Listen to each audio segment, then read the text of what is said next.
Raise your hand if you're a teacher and you play fight with your students. Raise your hand if you find it acceptable for any teacher to play fight with their students. That's what I thought. Now, unfortunately, we have a story here about a teacher who thought it was acceptable to play fight with students, and of course, things went terribly, terribly wrong. OKC teacher arrested and accused of aggravated assault and battery after breaking student's collarbone.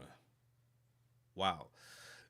John Marshall Middle School teacher Kiera Smith was arrested for aggravated assault and battery after allegedly play fighting with students, leaving one hospitalized with a broken collarbone. And this is what you get, ladies and gentlemen, if you think that it's acceptable to play fight with your students. Should never happen. A terrible, terrible decision. Terrible decision. And there she is, ladies and gentlemen. That's what you get. That's you get yourself a mug shot for play fighting with your students. Unbelievable. So, Miss Kiera Smith has been arrested for aggravated assault and battery, accused of play fighting with students, including one who's hospitalized with a broken collarbone. Now, court documents state that she was play fighting and wrestling with multiple 13-year-old students in her classroom. Most of the students thought this was funny and videoed it. Oh my gosh. Oh my gosh. That's such a terrible decision.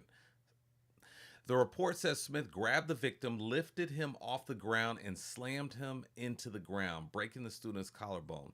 It further states the victim was laying on the ground in pain, asking for help. Imagine the parents of that child watching this video. The documents describe video showing the victim on the ground, defenseless and in pain, as Smith stood over him, raised her arms, and loudly said, "Anyone else?" Oh, and to top that, here we go. Smith allegedly returned to her desk without offering help or administering first aid.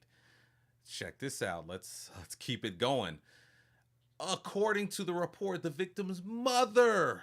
Okay, this student was a child of one of her colleagues.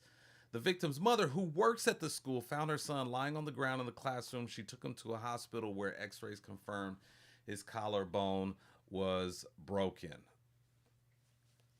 Let's keep going. I mean, this is this highlights the fact that people can interview well. People who want to work in a school, be a teacher, teach in a school.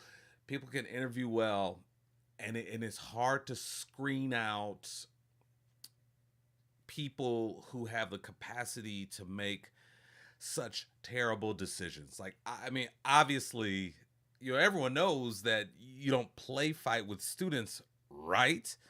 I mean, obviously, everyone knows that if you have a student who is injured while in your care, you got to take care of that student, right? Call the nurse, get someone, get an administrator, got a medical emergency here, right? Everyone understands that, right? Not necessarily so. Officers said Smith did not ask about the student's injury or health when they spoke with her. Instead, they noted she seemed put off by the situation and downplayed the altercation. She's been charged with aggravated assault and battery, and of course, the district is going to they sent out a letter alerting the community of the situation. They're aware of it. Investigation. Teachers been placed on leave. Students are safe. All those things. Those are good things. Those are things that as a district you got to do. You got to let the community know that you're on top of things. But definitely this teacher should face really stiff consequences, and quite possibly, I think, definitely they should look at taking her certification away. I mean, you can't do that. You can't, and especially now that there's a visual of it. There's recording of it out there, and that's going to last forever. I mean, what parent would want this person to be leading a class? What person would want their child to be in a classroom with this person, doors closed? Um, you just It's going to be really, really, really tough for this person to find a job as a teacher, and as well it should be. So that is I'll make this story I'll make that this story available in the description section so you could check it out yourself, and we'll continue to follow this story and see what else happens with this teacher. But that is our story for the day. Let me know what you think in the comments section, and I will see you in the next one.